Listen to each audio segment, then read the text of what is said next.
Part of what made this age of speculators so easy for Marvel to exploit was the timing. A number of Marvel's most famous characters were approaching their 30th anniversary. Fantastic Four, Hulk, and most important of all, Spider-Man. Spidey had four monthly titles. Even after Todd McFarlane left, Marvel kept it going because, well, Marvel needed books to meet the demands of increased sales. They were even dusting off this crazy $20.99 idea that Stan Lee had been working on a few years earlier before it was shelved. It didn't matter. Increase the line. It not only offered new streams of revenue, each would come with a brand new number one, and speculators love number ones. Before this happened, Marvel had done their first mega crossover limited series since the two Secret Wars series. Sure, there had been things like Evolutionary War and Atlantis Attacks, but this was going to be its own limited series with tie-ins by various other titles in the Marvel line. The series was Infinity Gauntlet, and it was a critical and financial success. But that only meant that this needed to continue, and so the next year saw Infinity War, and after that Infinity Crusade, with far larger tie-ins going on to match the large number of books that were being produced, to far less critical acclaim than the original, but continuing to make money, which was all that mattered. With Infinity War came twisted versions of our heroes, and so naturally that included Spider-Man. This doppelganger was supposedly killed in the Spider-Man crossover event, but was then returned to life and allowed to live on past the Infinity War event, right when Spidey was facing an entirely different kind of problem, the 30th anniversary I mentioned. Well, obviously this would demand cover gimmicks, 3D images of Spider-Man that were innovative, but hardly the kind of thing you want to look back on and remember as a milestone. Inexplicably, the event coincided with a new development. Peter Parker's parents were revealed to be alive and well when they just showed up. This subplot ran through the books for a while, even as Venom, dark antithesis of Spider-Man, was now changed to anti-hero in keeping with 90s sentimentality, and given his own dark antithesis in the form of Carnage, leading to a massive crossover event for 3 months called Maximum Carnage, or as it was known at Marvel, Maximum Garbage. This bloated excess, featuring Carnage teamed up with some others including, yes, Doppelganger, culminates in a gun that shoots feel-good rays and has a ridiculous body count amongst bystanders because Carnage and his entourage existed to murder people just for frickin' cuz. Again, for 3 months. And then, spoiler warning for a 20-year-old comic, his friend Harry Osborn returns to being the Green Goblin and finally dies in a tragic story for issue 200 of the Spectacular Spider-Man. But eventually it's revealed that before his death, Harry had put all that stuff with Peter's parents into motion, and they were actually fakes. Yeah, I know, what a shock. In the wake of that, Spider-Man loses it and begins to brood. The wisecracking hero was suddenly a dark character devoid of fun, overexposed and missing his metaphorical soul. In an unintended way, Spider-Man had become a symbol for the state of comic books. Other titles were getting into the act as well. The Avengers books had theirs with the cringing name Operation Galactic Storm, roughly the same time the US launched Operation Desert Storm in Iraq, though those events and the Marvel story had absolutely nothing in common. And the X-Men were also becoming involved in annual cross-title events. Executioners, which was the first big event after Jim Lee and Whilst Portacio had left. The following year, Fatal Attractions, which featured the return of Magneto. After that, the Phalanx Covenant. But these were seen as intrusive, so much so that Peter David, who had managed to take the second-string team given to X-Factor and turn it into a success, quit the book, calling the crossovers the creative equivalent of a root canal. While these storylines were successful and the books remained popular, it was overall seen similar by audiences and critics, a transparent attempt to demand that you read all the X-books. So the decision was made to do something truly epic, the Age of Apocalypse. Professor X's son travels back in time to murder Magneto. His actions set forth the chain of events that leads to a dystopian mutant-dominated world in the present, with Apocalypse ruling. An alpha issue kicked it off. All the X-books were canceled and replaced with a brand new miniseries set in this new timeline, after which was an Omega issue that restored the status quo and the original books continued. The story was both a financial and critical success, further cementing the status of the X-Line as the top of the Marvel totem pole, and securing the position of its editor, Bob Harras.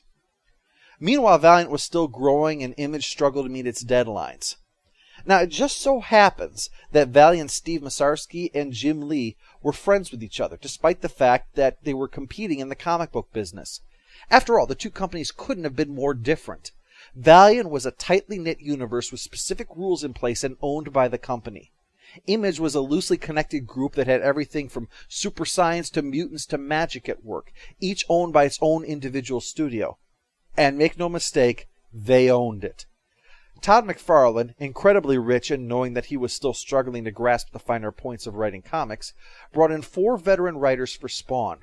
Alan Moore of Watchmen, Dave Sim of Cerebus, Frank Miller of The Dark Knight Returns, and Neil Gaiman of Sandman. Each writing giant wrote in his own way for one issue, so it's no surprise that Neil Gaiman explored what it is to be Spawn, and in so doing created the idea that there had been a whole legion of Spawns throughout history, as well as creating the characters of Angela and Cagliostro. This really added something special to Spawn, something that McFarlane had not considered before and was all too happy to further explore in later issues and expand into merchandising. Pleasing Gaiman, of course, because he had created all those characters, and McFarlane had spoken so much about creators owning their works, pointing to how creators like Kirby and Ditko were screwed out of their much-deserved money by greedy studios, even having in the Sim-penned issue shots of arms clearly belonging to Marvel and DC characters reaching out of cages longing for a freedom that Spawn had because his creator hadn't sold him out. This was in the actual comic, yes. So as you can imagine, McFarlane would have to be a massive hypocrite not to acknowledge that these characters were created by Gaiman and give him appropriate compensation for any future usage. Well, funny story. It turns out McFarlane is, in fact, a massive hypocrite. True that McFarlane had created the looks of the characters, but the characters themselves had sprung from Gaiman's imagination. So while McFarlane had a role, it was hardly enough to presume that he was the owner and Gaiman just a work-for-hire with no rights whatsoever. He and Gaiman would spend time suing each other until 2012, believe it or not, when they finally agreed to a 50-50 share of the characters. But Valiant had a far different 50-50 idea in mind. Masarsky and Lee recognized that each other's company was quite different from their own. Valiant was old-school story first. Art should be good, but in the end, be there to support that aspect of the book. Image was the exact opposite. Art was first, story was an afterthought, or in the case of Youngblood, afterbirth, but I digress. And each one's thoughts spoke to what they were. Masarsky was ultimately a businessman, and Lee was ultimately an artist. So when Lee looked at Valiant, he saw cool, rich characters that he'd love to have the chance to play with as an artist and blossoming writer. And Masarsky looked at Image and saw sales figures for single issues that would equal half the Valiant line put together. A crossover was instantly appealing to both parties, and so a new project, Deathmate, was worked out. The Valiant team hated it. They had nothing against the Image guys, but Valiant was succeeding because it ran a tight ship. It demanded a lot and was working to expand. Being thrown this new project was just one more damn thing for them to do when there were too many damn things to do in the first place. Liefeld, Silvestri, and Portacio at Image, though, were ready to jump in with Lee, so the proposal was that Valiant Solar would run into Lee's Wildcats character Void, screw each other's brains out, and destroy their universes, resulting in a fused Valiant Image universe. There would be a Deathmate prologue and epilogue and 4 interior issues, but rather than numbering them, they would be designated blue, red, yellow, and black, and would not need to be read in any order. Blue and yellow would be Valiant's job, black would be Lee, Silvestri, and Portacio's book, and red would be Liefeld's. Bob Layton had taken over as editor-in-chief after Shooter was ousted and was given the helm of Valiant's side of Deathmate. The prologue was mostly Valiant's work. Layton himself would do the writing for the 2 stories, with Winsor Smith penciling and Jim Lee inking the first, and Liefeld doing the pencils on the second. However, by now Liefeld had shown that the company was called Extreme Studios because the stuff was usually extremely late, and Layton found his book being held up waiting for pencils on this damn crossover project. Valiant had always worked hard to make deadlines. Even when Shooter was ousted, the creative staff were determined not to let the schedule slip. Layton found himself in the position of having to deal with someone that he couldn't fire and who had no boss that Layton could appeal to. So in a story that I'm sure Liefeld doesn't tell with the same grandeur as the DeFalco pratfall story, Layton found himself staging a sit-in at Rob Liefeld's house, refusing to leave until he got off his ass and drew the goddamn issue. Layton would then ink the pages himself in his hotel room. That was a sign of the problem that this doomed project faced. Neither side had a grasp on the characterization of the other, so the story part that Valiant emphasized wasn't up to their normal standards, even though they'd split their books each into anthologies of 4 stories each with different teams working on them. The 2 Image books faced their own long-running nemesis, time.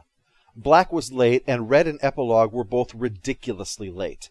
By the time the latter 2 arrived, interest in the project had waned, and a lot of retailers wound up with copies that nobody wanted. It was systemic of the larger problem, and showed the cracks that were forming in the industry, which Marvel was completely unprepared for. Next time, The Fall of the House of Ideas.